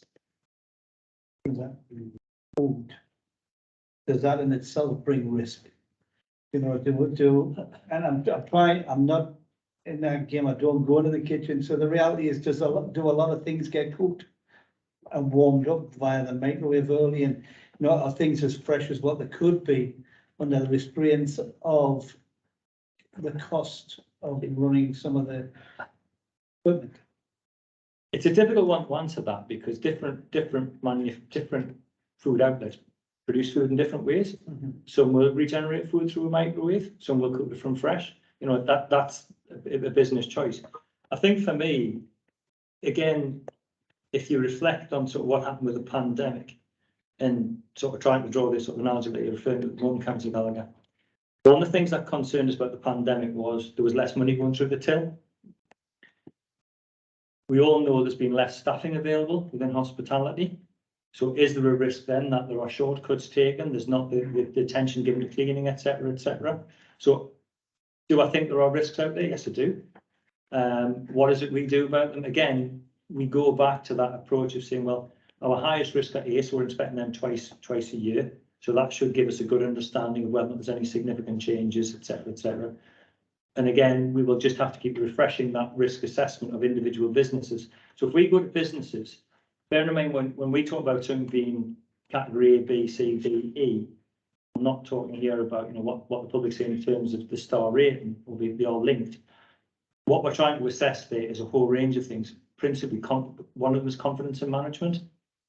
So you can have a very, very high risk business because of the nature of what it does, but actually you'll have a very high confidence in management. So it doesn't automatically follow that because it's a high risk business because of what it does. It'll automatically be high risk in terms of an A rating. So there's an element of trust and confidence in this. Yeah. And again, I come back to it. We've got a very high proportion of our food businesses at 3-star and above, which is a reflection of our confidence in them in terms of, you know, foods, in terms of food hygiene, food management, hazard control systems, etc., etc. But I think when you get the changes that we're talking about, there has to be potential risk, potential increase in risk.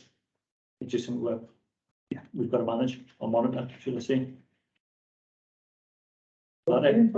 The last one was that, I I don't said you didn't have to Yeah, answer. well, I don't think Philip's qualified in any way, shape or form. I don't think any of us are qualified to answer that question. We can speculate, so I don't think there's any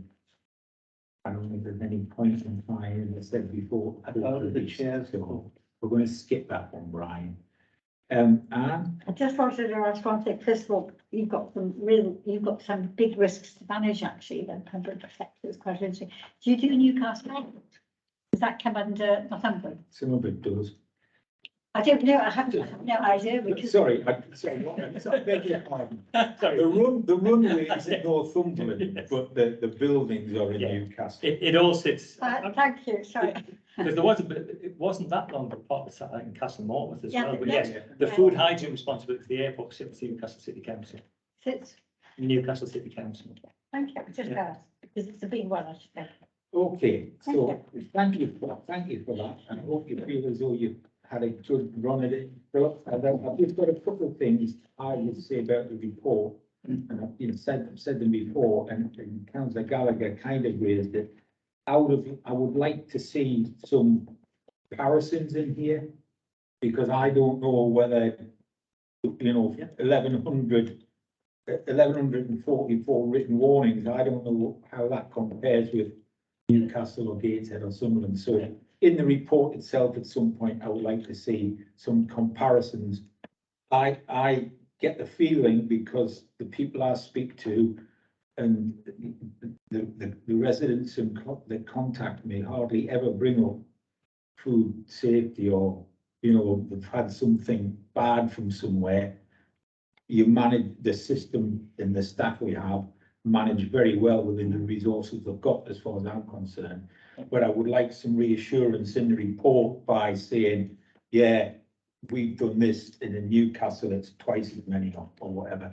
And the other thing I would just like to raise, and I don't know whether people would be happy to kind of flag this in some kind of recommendation or whatever, but you've said before that the star rating is not a mandatory thing that premises have to do. The good ones put 4 and 5, 3 stars up, but the ones that don't have any, it's kind of, and I just wonder whether us saying that we think that it should be mandatory in England to display that on the premises would be something that we could do, and there'll be any point in doing it.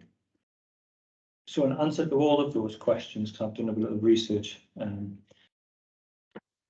as I said at the outset, the report would ordinarily come year upon year.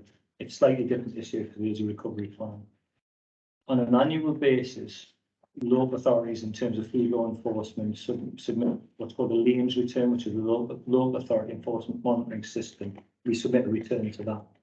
So all the local authorities feed their information into that. So historically, we would have drawn out of that system some comparative data, but because the FSA suspended the programme back in 2020, there hasn't been a LEAMS return for 2 years. So we're not able to get the same comparative data that we would ordinarily get or be able to produce in a report. Absolutely right in terms of star ratings. It's not a mandate requirement in England. I think in terms of what to do next, what we do know is that the FSA have been running this pilot around food law enforcement, which will inform the future approach to food law enforcement across local authorities, etc., etc. And that theoretically is supposed to go live in April of next year. And it may well be as part of that refresh, because there is a national wish to see mandatory display of food safety star rating certification. It might well be picked up as part of that review, which is ongoing now. But as I say, at the moment, we don't know the detail behind how they're going to take that pilot forward, other than the likelihood is it'll be implemented from April 2023. Okay, so could we say something like we would support the mandated display of star ratings in all premises? Are we content with that? Something that could be stuck on somewhere? Well, it's going to be considered by the cabinet and the. Would we ask cabinet to support that then? Would that be all right with everybody? Yeah, would it appear to be you all right with that? Yeah.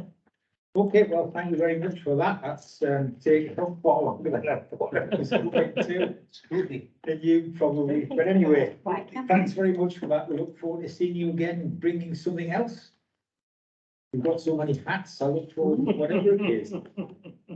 And we thanks Phil, and we shall move on to the report of the scrutiny coordinator, community affairs, work programme and monitoring report. Sean. Yep, so the 5th of October, it's largely about, the recommendation from the Stormwater review.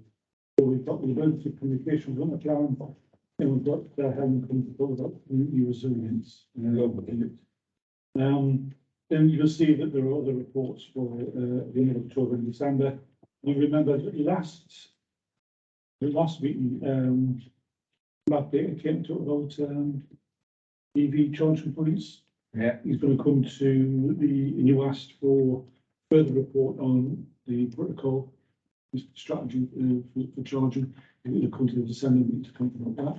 Excellent. The invitation is still out with open reach to come to the future meeting, but I checked with them again yesterday and still in holders. There are a number of other reports that are waiting in the wings to come through. I'm just waiting for clarification from officers and other departments to see whether or not, when we can put them on the work programme. And I've checked with Chance Rose, who is doing the revision of the town parish charter. She tells me that it's just a grammatical facelift.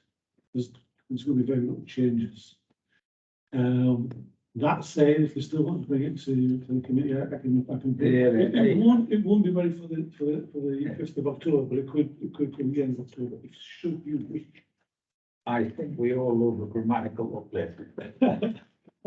So we should, grammatical uplift. They're just Grammatical change- Yeah, uplift. they're just changing. I know what to say, no, not undo. It's going to be Latin, it's going to be Latin and French, I take it. So, but yeah, I can add that to the work programme, end of October. So there are a number of things that we've waiting to come on. But bearing in mind that you don't want to overload the programme. No, because I mean, two things are about the Yeah. coaches. So it's full until the new year, and then we've got a number of issues coming, not least, of course, the woodland strategy, coming through the new year. So. Okay, I've got Richard Dodd and then Councillor Moore. Yeah, spoke to you couple of months ago in front of the full council when the storm when I had COVID, so I didn't make it. But a lot of people are not aware of what is coming, and what is coming is another potential disaster. And I think, and I want you to consider this, because I was going to put a motion to full council about this, but there's 3 motions in already. Oh, I'm not voting for any of them. And it's if it's here, we have a terrible problem with ash dieback. I know, but it's really hitting home now. A lot of, even a neighbour and farmer of mine, I said, have you seen all the trees you've got? He didn't know. The ash trees, which is about 30% of the trees in this county, and a good percent of what's on the roadside, are dying. They're in the process of dying. If you look at them when you drive home tonight, you look, they're sort of half in leaf. This is nearly every ash tree. I'm not sure if it jumps to other things. It's just called ash dieback. But we're going to end up in the future with a load of dead trees next to a load of roads that we look after, with a whole load of telegraph wires, with a whole load of electric wires and other things. And if we hit another storm, which we will, we're in trouble, because we're going to have all these dead trees that will blow over like dominoes. And I think that we should have a little look at this at some point with some of the players that we've had on Storm Arwen to say, can we do anything about this now, or can we suggest? Right, so, yeah, Mark can come in, and then Sean will. I've brought this up with a number of committees I've sat on, whether it's northern areas, whether it's county committees. And what I want from the highways department is to produce a responsibility leaflet So what is the responsibility of landowners with trees on them? Because it's not, I don't see, there's still trees lying on the side of highways, a potential hazard, which isn't our responsibility to tidy up, it's the landowners to do it. And I think that's, absolutely, I think you're right, Richard. I think we need to further something. Because the NCC is gonna be the one that picks up the pieces the day after. And it's us that get beaten with a stick because it's not all tidy now. And I think we need to be harder with landowners to explain their responsibilities, that if your tree comes down and standing on the side of the road, it's your responsibility to pick it up. I've tried a couple of times on different committees to push that. I'm totally with the pair of you. I'll bring you in a second. I'm totally with the pair of you about this, but I'm not so certain that this is something that we can deal with, is it? Yeah. It needs to be put in the system somewhere, and somebody needs to be taking the action. Can we have Richard talks then? Because someone needs to grasp. Yeah, absolutely. Look, Richard, you raised it at I think it was the final meeting of the Stonewall Working Group. And when I left the meeting, I learned that Paul Jones and Craig Gavin, who were obviously, they're writing the Northern strategy. And at the time, if you remember, I think you were also in discussion with the Chancellor about the Great Northern Forest. I don't know whether if you've got a conclusion on that, but I fed your comments into that. And I said, look, this is coming. Can you be aware of it when you're doing your various presentations or strategies? So I'm quite happy to reinforce that message. And on your behalf. certainly, and can I suggest when these minutes end up at the council? Yeah. That you start to Well, bring it up then. I know you've got Anne waiting to come in. Yeah. This is serious. Oh, absolutely. And we really need to try to buy time. We should be saying, Well, get on with it now. well, that's what I mean. We should be saying to landowners, farmers, everybody in there is an offshoot to this that could be buying, because the only thing you can do with this stuff, once you get it out, is burning. We see tons of wood chip going. We could be sitting on a potential coal field from a byproduct of a disease. I'm just saying, we need to get ahead where there's wires, and I mean, just at one road, I counted about 30 trees, and that was only a mile long, and they're all dying. To be fair, I'm just looking at Paul Jones did respond virtually straight away to say that he was briefing Councillor Riddle on actions being taken. So the assumption just from there is that something is happening, but it's a case of reporting it through the system. Okay, so I'll and reinforce that. then Brian. Can I just say, I've got one village who have been dealing with it for 5 years, and they just don't blow over in the wind that quickly, actually. But we have, and we've taken, I can't remember, 30 or 40 out. And I have been on the public highway or close to public highway, and we've asked them to be moved. So we're well aware where there is a lot of them, and it's certainly going on in the Tyne Valley. The biggest other thing which you've got is you're talking about landowners next door to highways. I think about 6-7 years ago, we did a plan, put together a draft plan with Crass Westerby about actually landowners quality drainage onto highway. And one of the big issues I've got is where farmers change the plough, and we put in water, and we put in all kinds of flood resistant impact, sort of changing directions and things, and then they go around and change the plough the other way, and it goes off and it doesn't work, and we land up with landslides and things like that. And I think that one of the things we need to do is to this leaflet was written to ask Chris Westerby, and it's all about responsibility of landowners next to the highways, and it is so important, and it's more important when you've got storm Arwen, where you've got not wind, but you've got all the flooding as well to go with it. And absolutely the impact on the highways and the damage to the highways, these things, this happens, is considerable. And nobody picks up the bill. And it's because actually the landowners, whether they be whatever type of landowner they are not looking after the actual drainage properly on their land. And it's so easy just to pour the water into highways and let them deal with it. And We've got to actually, buy more gully suckers. Okay, absolutely, yeah, no, Right, actually, and it blocks the road, yeah. it floods the road and everything. So can we add that in as well? Because, well, please, I mean, Chris Westby knows all about it, so he's actually written something. I'll just check with the local area councils, just to make sure they on the Yeah, yeah. usual winter service. Yeah.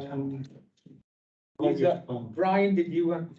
Nick's got to go, so I'm letting him in first. Well, I've got to go as well, Yeah. because we're going to the same place, so carry Well, on. Brian. mine's very, very quick. I agree with Mark. I agree with both land ownership, land responsibility. That should be the landowners. Agree with Anne, because I've got it written down here about flood.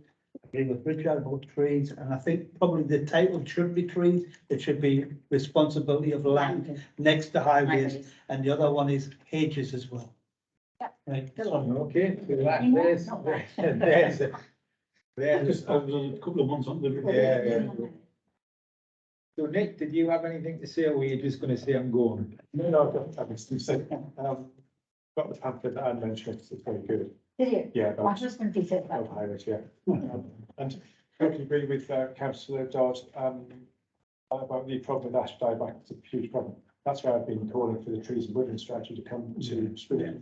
Okay, so can I, as there seems to be a mutual loving is exploded between us all. Did you want to add something? Chair, just when we're fire and rescue emergency services, I've spoken to members of the fire and rescue service about concerns of retained recruitment or the lack of retained recruitment that we're able to do, which has prevented a number of our fire appliances being able to turn out during the day. It's getting to, in my view, breaking point. And also, I'm aware that North East Ambulance Service is having a recruitment problem as well, especially in the north of the county. We can't seem to get paramedics to travel to work, which is leaving a number of ambulance stations unstaffed during the night. It's not in the public domain, but I know it's happening. It is now. It is now.